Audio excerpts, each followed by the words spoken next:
Hey, what is going on, everybody? Welcome to Upkick MMA episode 476. I am Brendan. UFC fight name Machado Garry versus Prates. We're going to talk about that fight, break it down round by round, go through the scores, and do that for the rest of the fights on the main card. So if you like that kind of thing, if you're interested in it, subscribe to the channel. That way you know the next video is coming out. I'd really appreciate it.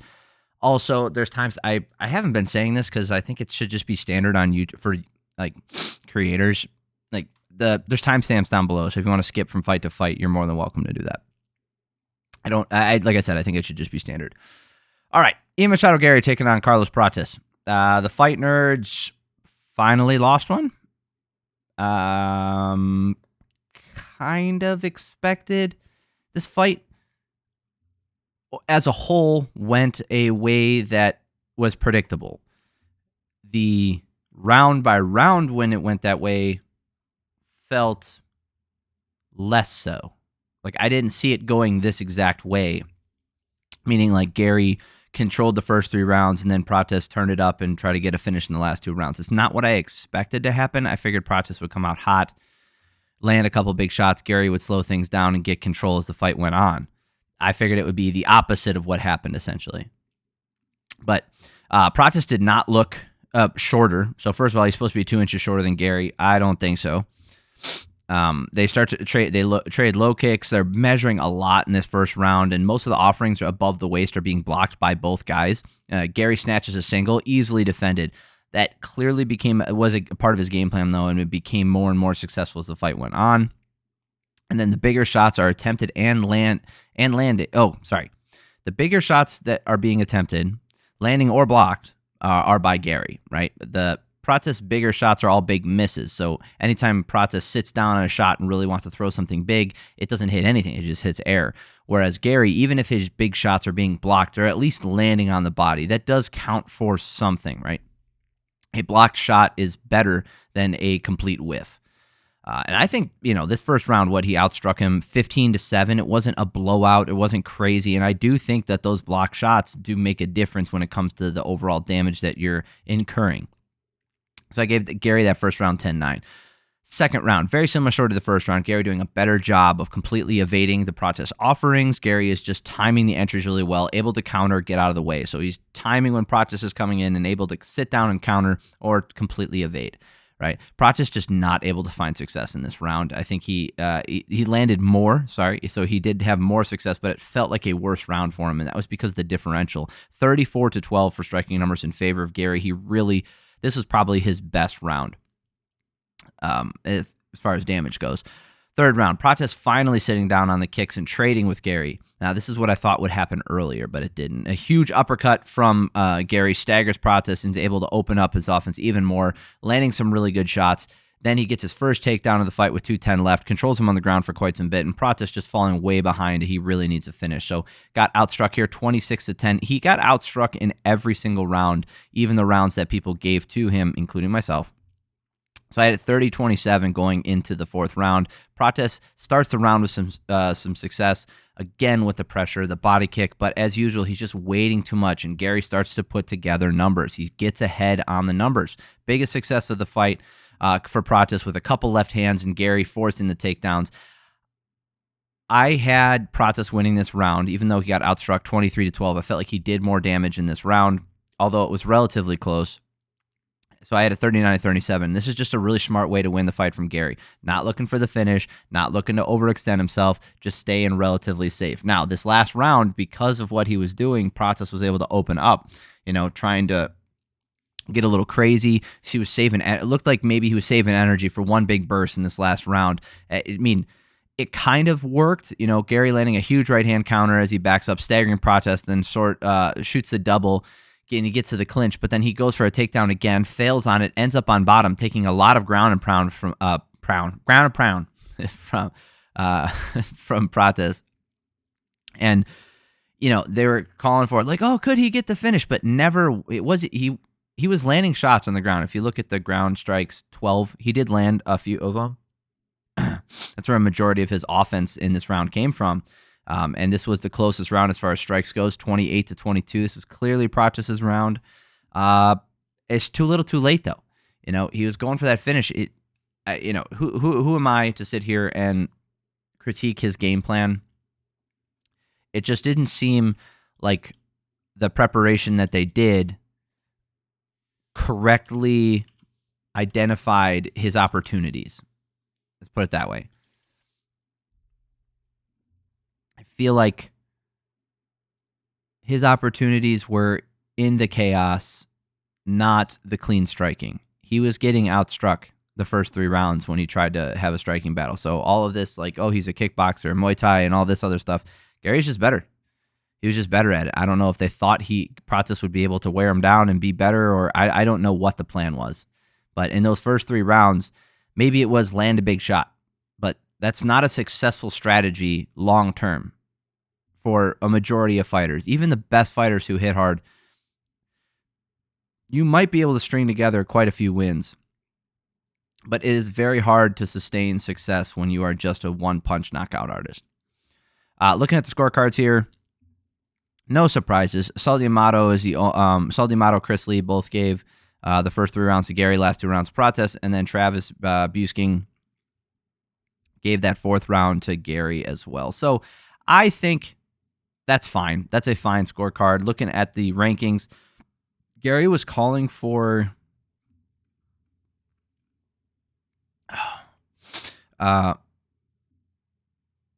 Garry is calling for the title shot. Okay. He said this is his second fight on short notice. Last one being against Shavkat in a competitive fight. I wouldn't call it close, but it was competitive, right? So Shavkat's the number 2 guy who should be getting the next title shot. He is getting the next title shot, right? He is fighting. No, Jack Della Maddalena is fighting for the title. Oh, good God. This is such a problem. Shavkat needs to fight for the title. Sean Brady has a great argument to fight for the title. Leon Edwards needs to sit and wait. Kamaru Usman has a historic reason to fight for the title. Yeah, Gary's not going to get that. He can't get a title shot. I mean, you can do whatever you want, but like he said, he wants to be there for short notice for a step in 2 weeks for the title. But even if he gets that opportunity, if he gets that opportunity, that's the only way I think he's getting a title shot. All right, moving on. Bittersweet. Anthony Smith versus Zhang Mingyang. Classic Anthony Smith fight, right? The rope-a-dope. Zhang with a ton of low kicks and Smith trying to land some hooks as counters. Smith shelling up and trying to keep the pressure on a little bit. Homer Simpson style, like I said, the rope-a-dope. Just trying to take damage on the arms, make it through this first round, and then wear on him as the fight went on. Zhang landing hard low kicks and using elbows to the top of the head, cutting Smith open real bad. That cut was so bad. Smith fails on a takedown. He's just bleeding everywhere from that cut. And then there's too many shots from Mingyang, outlanding 63-10, getting the TKO finish. And that's the last fight for Anthony Smith. They had a nice little retirement thing for him, nice send-off with a video. I'm very upset that they didn't do this for Andrei Arlovski. I think Andrei Arlovski definitely deserved it, and I don't know why he didn't get one. Like, they should have done a video for him. This video was great. I was very happy for Anthony Smith. I thought it was super cool. Still, one of the most famous moments is when he fought John Jones here back in 2019, and there was an illegal strike from John Jones. You know, lack of discipline both in and out of the cage carries through. John Jones being himself, you know, eye pokes, nut shots. It doesn't matter. He just, like, discipline is not a thing. He doesn't give a shit. It's just win, do whatever I want, and suffer no consequences. And in this fight, he also suffered no consequences, ends up getting the win via decision, because when he illegally needs Smith, Smith said, I'm fine, and I can continue to fight. So I think the UFC has rewarded him since then. I'm very glad that he's worked it out. But I also think that if he had done that, I wouldn't have been mad. Like, who gives a shit? The guy broke the rules. This is such bullshit that you're supposed to go out on your shield and be honorable and all this other stuff. Like, against John Jones, I think you can throw all that out of the window. Who cares? Who gives a shit about honor when you're facing somebody like that? Anyway, looking at his career, you know, he was, for the better part of his career, like a win-loss fighter. But he put together some impressive runs in multiple times, right? So just skipping over Strikeforce, or we can go through Strikeforce. Ben Lagman, Adlan Amagov, that's okay. Oh, all right. Lamumbo Sayers, nothing there. Hodger Gracie, losing to him, okay, back in 2013. Antonio Braga, and then the win against Leonardo Guimarães. UFC Fight Night, Cowboy versus Cowboy. Oh, I remember that. Oh, yeah. And he loses to Cesar Ferreira. And, it's going to be like, okay, so he's going to be a win-loss fighter. And then he puts together 3 straight wins. Elvis Mutapcic, probably not the best win, but it's a win nonetheless. What are you going to do? He was 0-3 in the UFC. Beats Andrew Sanchez. That's a great win. And then Hector Lombard. Again, Hector Lombard at the end here, he lost what? 1, 2, 3, 4, 5, 6 in a row. Holy smokes.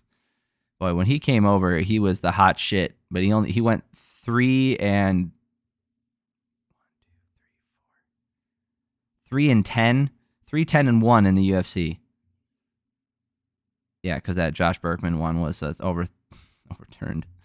Anyway, so Anthony Smith beating Hector Lombard, you're like, oh shit, all right, cool. Then he loses to Thiago Santos, and you're like, okay, maybe this is his ceiling. Then he goes on his best run, knocking out Rashad Evans.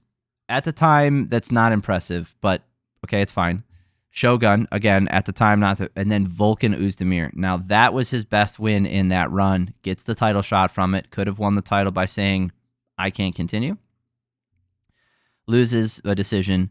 Then goes out and fights Alexander Gustafsson. Gets a sub.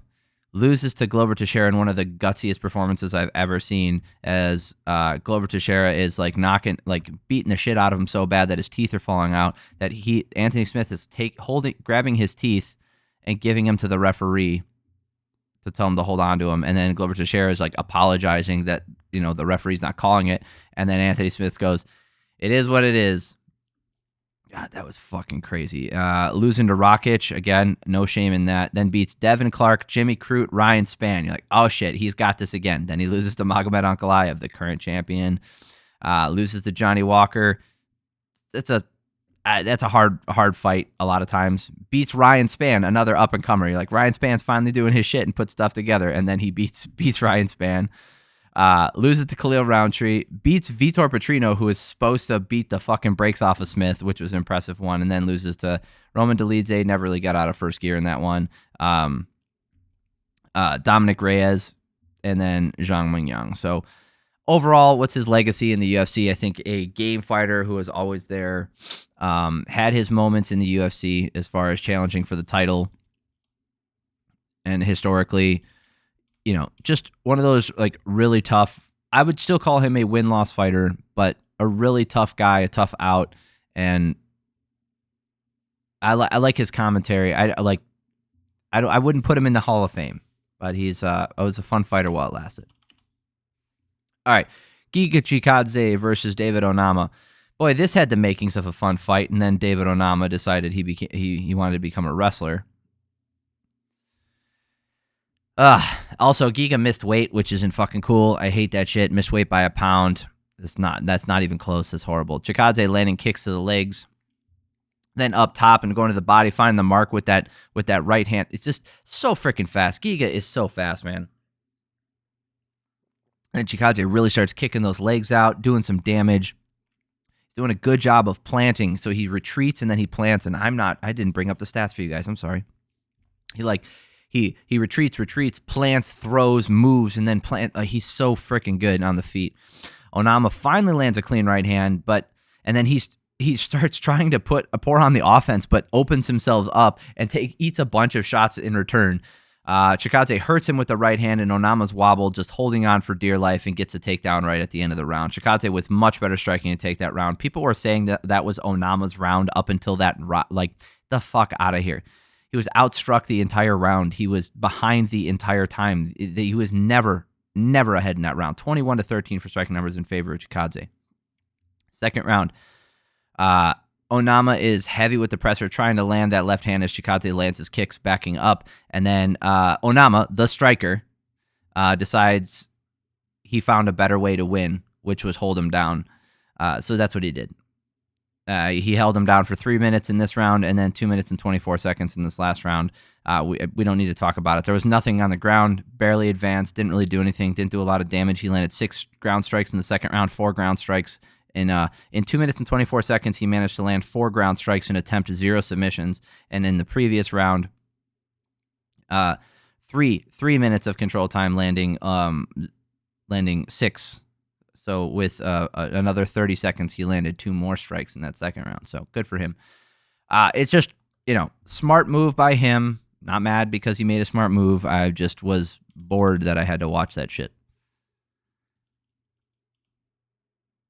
Speaking of bored, this one was so disappointing.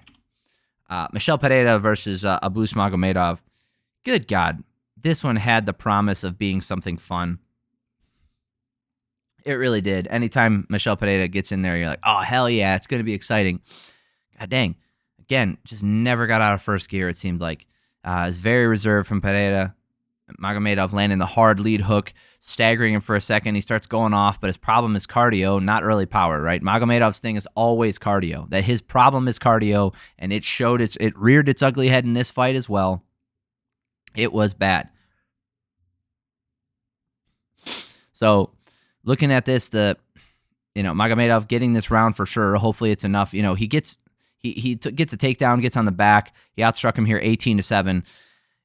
Is Michel Pereira playing the long game? We'll find out. 10-9 to this first round goes to Magomedov. Second round, still not a ton of output from either guy, but Pereira really not wanted to open up. Both guys have slowed down a lot, and Magomedov might win this round just because he's pressing forward. Pereira finding the mark, digging to the body, and going up top with the jab. It's a really hard round to call because neither guy landed anything significant that nothing was so significant this round. The striking numbers were dead even, 25-24 in favor of Pereira. Do I think Pereira landed that much more damage? No, but I think he did land more damage overall. So I gave him this round. If you gave this to Magomedov, I also understand. But I had it 19-19. Third round, Pereira doing a good job getting to the body with the kicks, and the hooks are even straights, going to the body with them. Just a really tired punching fight, looking like heavyweights here. Magomedov hurts him with the right hand, and that's what saved the round for him. Magomedov is not a 5-round fighter. Ever. He is not a 5-round fighter. I do not care. You cannot tell me that the amount of output he had in that second round justifies the exhaustion in that third round. And for those of you out there who are thinking you go fucking do it. I wouldn't expect that I could do it because this is not what I do for a living. It's also not what I practice. Also, I'm not comparing him to me. I'm comparing him to his contemporaries. Do you think this performance shows you that he can fight for 5 rounds? So if he doesn't get the finish in the first 2 rounds, what do you think is going to happen in a 5-round fight for him? So you better hope to God you get a first round finish or a second round finish. Otherwise, he's not this. He's not a 5-round fighter. So if he's ever looking for a title shot, let's see scorecards here. So dumb. Yeah, they didn't post the Machado Garry Prates ones onto the UFC thing, so I came over here to Twitter to find them.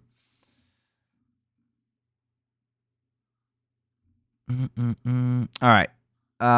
Let's see here. Saul D'Amato. Oh, everybody gave it 30-27 to Magomedov. Understandable. That last round sucked. The second round kind of sucked too. The whole fight sucked. But like I said, if Magomedov wants to, right, he lost to Sean Strickland and Cabo Halio, and then he's on a 3-fight win streak now. I don't want to hear anything about him going into the top 15 or top 10 and then looking for a title shot. This dude needs to fight a 5-round fight. You need to see him in a 5-round fight against game competition before you put him in a title shot. Randy Brown versus Nicolas Dalby. Now, this one was fun. Very fun fight to watch. Brown with the long jab, Dalby with the low kicks. Brown is stretching really far out, with that uppercut and the jab, giving Dalby issues, not allowing him to move in. Brown broke Dalby's nose really bad. It was completely sideways. His nose was over underneath his eye, and it was from a right hand. It just touched the nose, right? So all that force went right here on the bridge of the nose. usually that stuff doesn't knock you out, but it will break your nose, and that's exactly what happened. And then right near the end, Brown gets warned for his fingers multiple times in this round, and then whatever. Whatever. Why are you warning him? Just take a point for him doing it or not. I don't care. And then Dalby drops him with a right hand right near the end of the round. Now, the striking numbers were 22-15 in favor of Randy Brown. I actually don't think that single drop from Dalby outdid the damage that Brown did this round. If you gave it to Dalby, okay, but I gave this first round to Brown. Second round, Brown jabbing and kicking as he retreats to keep range. Dalby able to land a hard left hook and a big right hand. Brown hurts him with a right hand, and then they just start swinging, and then Dalby gets the worst of it and gets knocked down. It was incredible finish, fun fight to watch. Yeah, Eric Colon gave that first round to Dalby, and then David Huyeti and Chris Lee gave that first round to Brown, which is fine. That makes sense. All right. This one is relatively fast. So we'll talk about this, and then that'll be it. Wow, this video went long. It's because I did the thing about Anthony Smith. Ikram Aliskerov versus Andre Muniz. Aliskerov keeps him against the fence, but not wanting to throw much out there. He's just holding him up there. Muniz trying to get some space with the jab, but he just can't get off the fence. And then a lead hook from Aliskerov stumbles Muniz. Really weird. Then a finish. I'm just glad this ended in the first round. I did not want to watch this bullshit for 3 rounds. I'm glad I didn't have to. I'm glad he got the finish. So that's all I got to say about that one. All right, I appreciate y'all for stopping by. This video's gone on long enough. If you like this kind of thing, subscribe to the channel. That way the next video is coming out, and I'd really appreciate it. Plus, if you like this video, hit the like button. So thank you guys so much. Have an amazing week. Love y'all. Peace.